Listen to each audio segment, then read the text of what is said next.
নাম কি? আমিনুল ইসলাম। তুমি তোমার বাসা কই? আমার বাসা জুরাই। তুমি ঢাকা বিশ্ববিদ্যালয়ের অমর একুশে হলে কি করছো, কি করো এখন?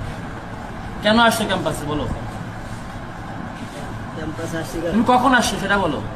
আমি আসছি বিকেলে। বিকেল কয়টায়? 4টা। 4টার দিকে। কেন আসছো ভাইয়া? তোমাকে কে নিয়ে আসছে এখানে? আমাকে নিয়ে আসছে বাপ্পি ভাই, বলছে গ্রুপে আমি আসছি। বাপ্পি ভাইয়ের পরিচয়টা কি বলো? বাপ্পি ভাই সভাপতি ঢাকা মহানগর দক্ষিণ ছাত্রলীগ। বাপ্পি ভাই সভাপতি ঢাকা মহানগর দক্ষিণ ছাত্রলীগের সভাপতি। আচ্ছা, তোমাকে যে নিয়ে আসছে এখানে, তোমাকে কিসের বিনিময়ে নিয়ে আসছে, কি বলে নিয়ে আসছে একটু বলো তো।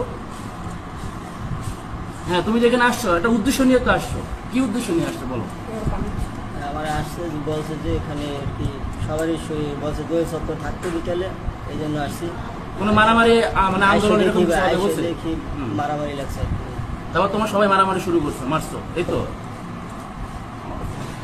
আচ্ছা, তোমার যে বাপ্পি ভাই ওখান থেকে যে ক্যাম্পাসে আসছে, কতজন আসছে তোমরা আনুমানিক? কয়শো জন মানুষ? ভাই ওখান থেকে 2 নগর একসাথে ছিল, হ্যাঁ।